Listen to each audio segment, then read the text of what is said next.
Selamat petang. Di sebalik teka-teki kian memberahi, ramai berharap Agong tolak PRU 15 pada musim banjir. Saudara penonton sekalian, susulan Majlis Taklimat UMNO pada Isnin lepas, teka-teki mengenai tarikh pembubaran parlimen kian menjadi topik yang semakin memberahikan ramai orang. Semua parti politik, orang politik, dan rakyat, kebanyakannya gairah bercakap mengenainya. Berbagai tarikh dimunculkan sebagai logik bagi Perdana Menteri Ismail Sabri Yaakob akan menghadap Yang di-Pertuan Agong bagi mencadangkan tarikh pembubaran parlimen. Ada yang berkata esok 6 Oktober sebagai tarikh Ismail Sabri akan menghadap Agong, dan seterusnya beliau akan mengumumkan parlimen dibubarkan pada keesokannya, yaitu 7 Oktober. Jika itu berlaku, bermakna pembentangan belanjawan 2023 yang dijadwalkan pada petang 7 Oktober secara otomatik akan ditiadakan. Begitupun, Majlis menghadap esok bukanlah khusus untuk mencadangkan pembubaran parlimen. Sebaliknya, ia adalah rutin mingguan bagi Perdana Menteri, kerana sepanjang sesi parlimen berlangsung, mesyuarat kabinet diadakan pada hari Jumaat. Jika tiada sidang parlimen, mesyuarat kabinet akan diadakan pada hari Rabu, dan Perdana Menteri menghadap Agong pada hari Selasa. Ada pula yang berkata, Ismail Sabri akan menghadap Agong pada Isnin 10 Oktober, sebelum baginda berangkat ke luar negara pada sebelah malamnya. Seterusnya dikatakan Perdana Menteri akan mengumumkan pembubaran parlimen sama ada pada 10 atau 12 Oktober. Setakat ini, meskipun ada tarik-tarik yang lain yang diperkatakan, dua tarik di atas adalah paling banyak sekali diperbualkan, sama ada di alam nyata atau di alam maya. Tetapi harus diingat, saudara-saudara sekalian, apa jua tarik yang disebutkan itu, ia hanya akan menjadi kenyataan jika Agong memberi perkenan kepada cadangan yang dikemukakan oleh Perdana Menteri. Bagaimana jika Agong tidak memberi perkenan kepada pembubaran parlimen dan mahu Ismail Sabri meneruskan khidmat sebagai Perdana Menteri sehingga habis penggal? Sebenarnya, saudara-saudara para penonton sekalian, tidak mustahil untuk Agong menolak cadangan pembubaran parlimen, kerana baginda sebelum ini pernah menolak cadangan darurat yang dicadangkan oleh Mahyadin Mat Yassin. Lagi pula, memang termaktub bahawa Agong mempunyai kuasa untuk menolak cadangan pembubaran parlimen. Lebih daripada itu, suasana dalam negara kita ketika ini seperti ancaman banjir berikutan musim tengkujuh, kemalapan ekonomi dan kesusahan rakyat akibat susutnya nilai mata wang ringgit dan pelbagai masalah semasa lainnya adalah dirasakan tidak begitu sesuai untuk ia dijadikan medan bagi ahli-ahli politik untuk berebut kuasa. Sabarlah dulu, tunggu 5-6 bulan lagi, sehingga rakyat cukup selesa dan tidak begitu terbeban lagi kehidupan mereka. Barulah sesuai ketika itu untuk diadakan PRU. 5-6 bulan lagi, macam-macam perkara boleh dilakukan oleh kerajaan untuk menyelesaikan masalah kehidupan rakyat. Bukankah ini satu peluang kepada Ismail Sabri, UMNO, Barisan Nasional untuk menonjolkan kebaikan, keunggulan, dan juga perkara-perkara yang boleh memancing undi? Bukankah ini satu peluang untuk Ismail Sabri Yaakob memancing undi melalui perkhidmatan terbaik beliau? Bukankah ini juga satu peluang kempen untuk Barisan Nasional dan UMNO secara tidak langsung bagi mendapatkan sokongan penuh daripada rakyat jelata?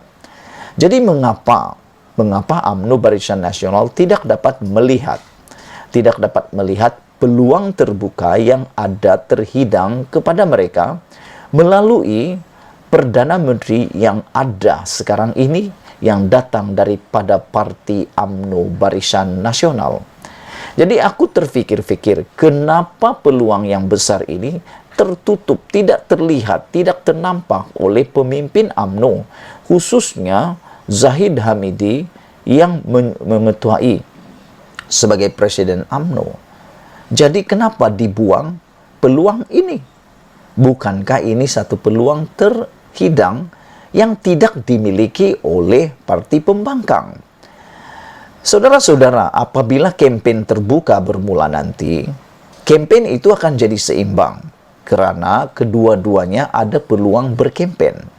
Tetapi sebagai kerajaan dan Perdana Menteri daripada UMNO BN, peluang ini hanya dimiliki oleh UMNO dan Barisan Nasional karena Perdana Menteri pada waktu ini dimiliki oleh UMNO dan Barisan Nasional dan tidak peluang ini dimiliki oleh parti-parti pembangkang. Mengadakan PRU ketika pengundi tidak selesa dan dibebani dengan pelbagai masalah dalam kehidupan mungkin akan menyebabkan tidak ramai yang keluar mengundi dan akhirnya kerajaan yang terpilih bukanlah sebuah kerajaan benar-benar telah dipilih oleh rakyat terbanyak, melainkan memang ini rancangannya, yaitu supaya rakyat yang turun mengundi adalah rakyat yang paling kurang. Mungkinkah ini adalah strateginya? Sesetengah pihak barangkali gembira dengan peratusan keluar mengundi yang rendah. Itu kerana peluang mereka untuk menang lebih tinggi. Tetapi dari segi keadilan kepada semua parti, ia langsung tidak adil sama sekali. Semua parti politik, baik pembangkang atau kerajaan kecuali kluster tertentu dalam UMNO, bahkan secara terbuka menolak PRU 15 diadakan pada hujung tahun ini. Termasuk menolak itu ialah PN dan PAS yang merupakan sebahagian daripada kerajaan. Bahkan bilangan ahli parlimen kedua-duanya lebih ramai daripada ahli parlimen UMNO. Jadi, bagaimana kelompok minoriti dalam kerajaan ada hak mahu membubarkan parlimen jika golongan majoriti tidak bersetuju dengannya? Di samping itu, meneliti kenyataan Perdana Menteri sendiri kebelakangan ini, kita dapat dengan sendirinya dapat memahami beliau sebenarnya sedang ditekan untuk membubarkan parlimen. Sekurang-kurangnya ada 3 kenyataan Perdana Menteri kebelakangan ini yang memberi gambaran beliau pun mahu PRU 15 tidak digopoh-gopohkan untuk disegerakan. Pertama, beliau menyebut, kalau kita nak buat pilihan raya, kena ada asas yang kuat untuk dipercepatkan. Cuma, tarik tu tunggulah. Kalau dari tahun lepas boleh tunggu, tahun ini pun boleh tunggu katanya. Kedua, Ismail Sabri mahu Belanjawan 2023 dibentangkan pada Jumaat nanti mendapat sokongan untuk diluluskan termasuk daripada ahli pembangkang. Saya percaya bajet ini akan diterima kerana ia untuk rakyat. Kalau pembangkang tolak, bermakna mereka tak setuju dengan apa yang diperuntukkan kerajaan kepada rakyat. Kalau bajet tak lulus dari segi emolumen untuk bayar gaji, kekitangan kerajaan pun tak boleh buat.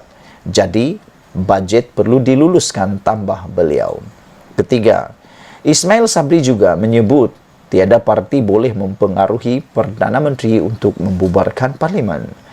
Walaupun dalam kenyataan itu beliau merujuk kepada pembangkang, tetapi tidak mustahil. Ia juga merupakan libasan pukul anak sindir. Menantu yang ditujukan kepada UMNO yang semua orang tahu, sentiasa saja menekan beliau untuk cepat-cepat membubarkan parlimen. Berdasarkan semua itu, ia menunjukkan bahawa paling awal pun Ismail Sabri mahu membubarkan parlimen ialah selepas bajet 2023 diluluskan, iaitu pada penghujung November nanti. Sekiranya Agong tidak memberi perkenan pula kepada pembubaran parlimen.